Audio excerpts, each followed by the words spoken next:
I have another little bit of an interesting job here. It's actually not too bad. It's a 30 by 30 shop pad that I need to build, and there's going to be a 10-foot lane on the south and the west end.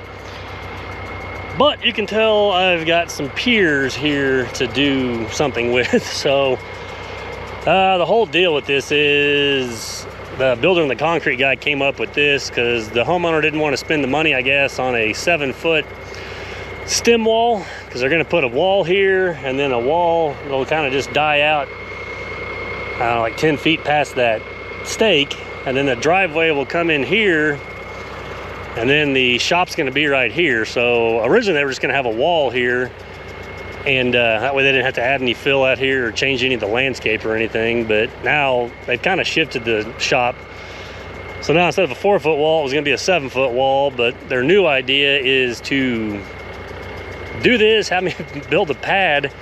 I'll have to come out here like 4 or 5 feet and then slope it down. I think they're hoping I can keep it out by this blue mark.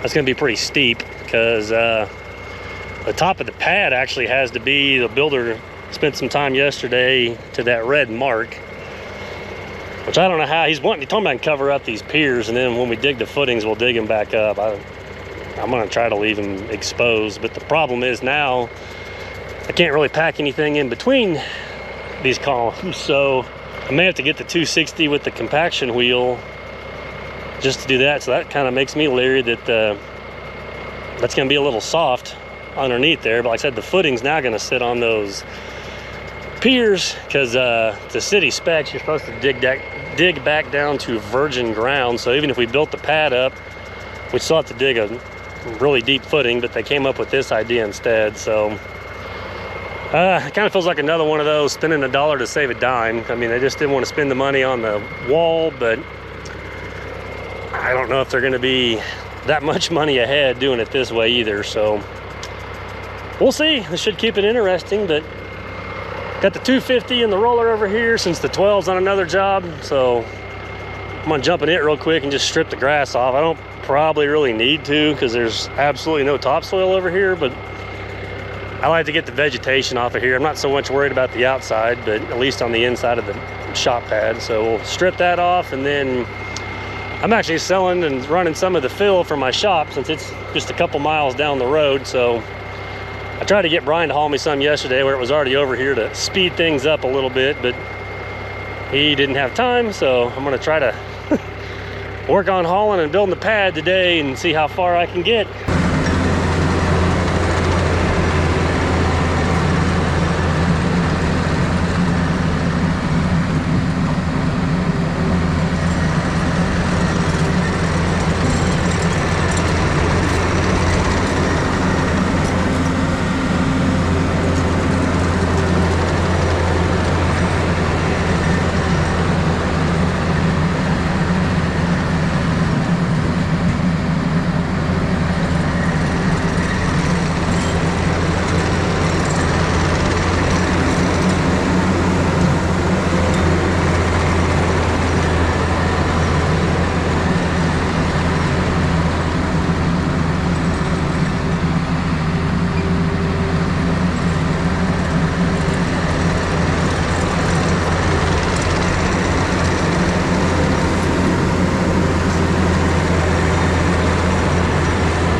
there's one load down. I was trying to get me a little flatter spot to back the truck in here where it's a little more level, because that's all going to end up being driveway. I probably need to pull a little bit of that grass off of there, but as you can tell, it's pretty hard packed ground anyway. So yeah, these pillars are going to be a pain to work around, but we'll see what we can do. So yeah, let's go back and load up another load. All right, you'll have to apologize for the fans blowing. I got the AC cranked up because the one thing that I do not like about this 2150 is the air conditioner system. It sucks. So basically, if the cab temperature in this machine gets too warm, the air conditioner can not keep up, so it just kicks the compressor on and off. So you have to play this game of, you go in this screen and it tells you what the cab temperature is. Right now it's 103. So I got the air conditioner set to 86, and I got it turned up just as fast as it will go. And then what it will do is it'll eventually kick the compressor on and leave it on, because it'll bring the temperature down in the cab. And then as it gets closer to 86, then you can therefore drop it down a few degrees every now and then, and it will actually cool the cab down. But yeah, that is one. It's a terrible design in this machine. They went with this auto air system. It's a red dot system, but I have told them my opinion of this thing repeatedly. The problem is, like, if you keep it running during the day, you can usually keep it cool enough in here, because right now today it's like 97 outside. It's like one of our last hot days for the year, but when you get in and out of it, I've been gone for a little while hauling that fill over there, the cab heats up. So then it takes a little while to try to get it back down to where the AC will actually work. So, but I don't want to leave the machine just running while I'm gone over here, so it's kind of frustrating. So yeah, I will just have to sweat a little while and deal with the fan. But I'm hoping now, I may just try to run a couple loads, get like 3 or 4 loads over there, and then jump back in the loader and start knocking all of them down, and then I'll roll them in. So I doubt I ever get the cab cooling up in this machine again today, but hey, I kind of wasted all my time. I was just going to try to explain that I'm finally hauling off and selling some of the fill I have at the shop that's been piled up here for like, I think 2 years. So I've sold a few loads here and there to the guy down the street, but most of the time it's always further away than what it makes it worthwhile to haul. I actually tried to get Ryan, a friend of mine with all the Freightliners, to haul some fill into this job yesterday just to kind of speed things up. I'm going to lose a lot of time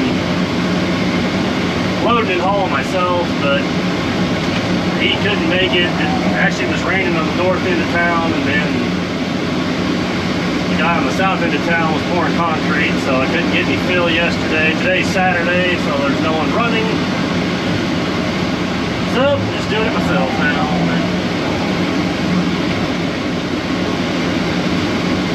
I was going to try to get a few of these loads moved earlier in the week, and it just didn't work out.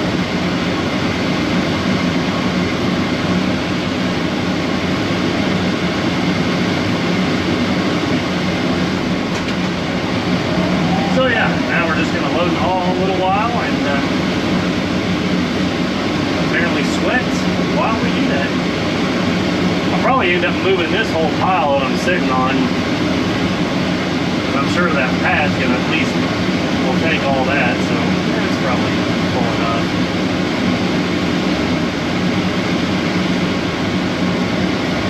So yeah, we'll go dump another load.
got 6 loads over here. Got 1 on the truck, 4 piled up, and 1 spread out. So now I'm gonna jump in the loader and finish spreading out that first lift, and then I'll jump on the roller and kind of roll it in. So I know it probably would have been a little easier just to dump 1 and then push it out, roll it in and stuff, but I just like to get a bunch of material over here at one time so I can stay in the loader for a while or on the roller. So we're gonna try to see. We'll get this knocked down first. I doubt it's enough, but it's getting towards the end of the day. I had to go back to the shop and adjust the brakes on the truck. They were a little backed off, and then just spent a couple hours just moving a few loads. So let's spread this stuff out and start rolling it in.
we are back loading up some more fill at the shop. So I thought I'd just jump on here because everybody's always asking for a shop update. And kind of killing two birds with one stone here. I gotta sell this junk and clean the lot up at the shop at the same time. So kind of makes it worthwhile. Plus I'm only going like, I don't know, 1 or 2 miles over from my shop, just west of it, to dump all this stuff off to work on that shop pad, which I got it built up to grade yesterday. They're there today digging the footings. That was kind of a rush deal yesterday because the concrete guys had some stuff fall through with the rain and wanting to get going on that. And then Dad was kind of helping haul stuff over there too, so it was kind of hectic with the 2 trucks. Trying to, because he can fit underneath the bridge, so I can't. There's a bridge over here that's like 10.6, and since I got to have my fancy schmancy 12-foot stacks, I got to drive around where he can barely squeeze under the bridge. So he was making like 10-minute rounds. So trying to run the 2 trucks was getting a little hectic because the stuff was piling up over there. So I didn't get a ton of filming done yesterday over there, just with everything else that was going on. So, but we've hauled. This is load number 30. So I've got this whole section right here all cleaned out and somewhat graded off with the dozer, and then I think I'm gonna pop that sidewalk out. I have no idea what it's there for because it just stops like right over here and it stops before you get to that telephone pole. So I'm not sure if they had something else sitting here. It'd have to have been years and years ago. I don't think there was another building or a trailer or anything here, but anyway, I want to get this little section cleaned up. I'll probably pop that out and then we'll have to haul that to a different dump site just to throw it off a hill. And then I've got a fair amount of this stuff on the other side of the driveway hauled out yesterday and kind of pushed back. I got some stuff right in front of the truck, maybe 4 loads that the guy that I bought my dump truck from, he hauled over here a week or so ago because it was just right down the road. It's got more dirt in it. So I got a place where they're wanting to build up a yard on a new construction house. And then once again, it's just right on the other side of this bridge. So I may get Dad to even haul that over there to the job site, be a little quicker. But it's got more dirt and less clay in there, so I can kind of use that for filler in that yard and get something that's going to actually grow a little bit of grass. So yeah, after what, like a year or two, I'm finally kind of selling all this dirt and this fill here to places that are all within a couple miles. So I'm not getting much done on the shop building, but at least it's kind of cleaning the property up and giving it a little more curb appeal than all these big weedy piles of junk.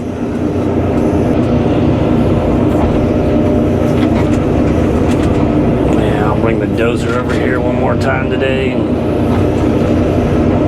try to slick this up and track it in, but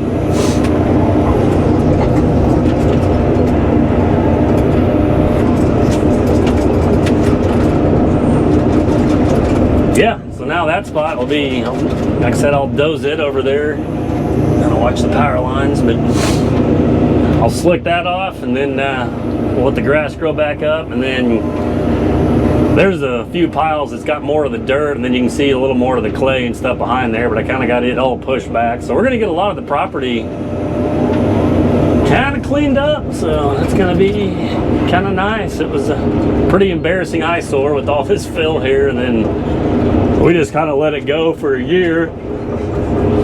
So then I had like 4-foot weeds and stuff on it, so it probably didn't look the best, but it worked. It was a place where we could store stuff until I could sell it, so I wasn't really worried about it. It was just a little embarrassing if you tell people where your shop was at. They drove by.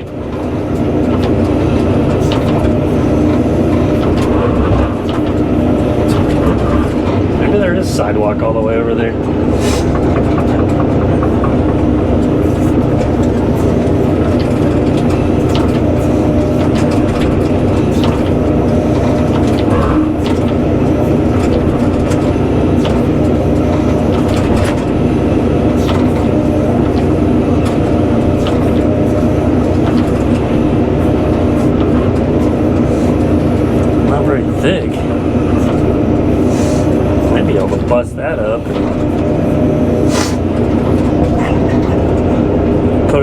fill pile.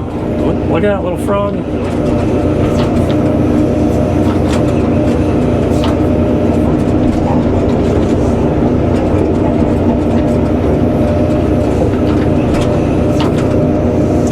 Yeah, this is thin little stuff, but we'll get rid of it and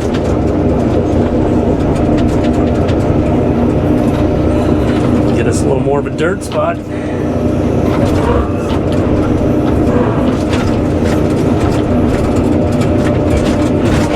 Oh, what in the world was here before?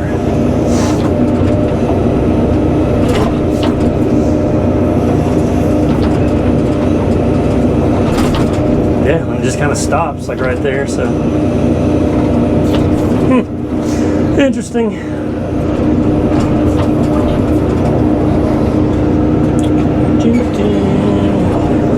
So yeah, I want to maybe kind of pile this stuff up somewhere real quick, and then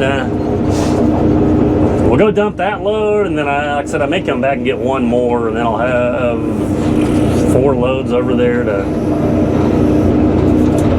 push out. And like I said, those guys are over there digging the footings, and then their spoils they're going to throw out to the side so I can keep building that up, because it'll probably take at least 10 or 15 more loads to slope that out, maybe more depending on how much they're wanting to actually slope it out. So I would take it out quite a ways to get grass to grow on it and make it look better, but we'll see what they feel like doing from there.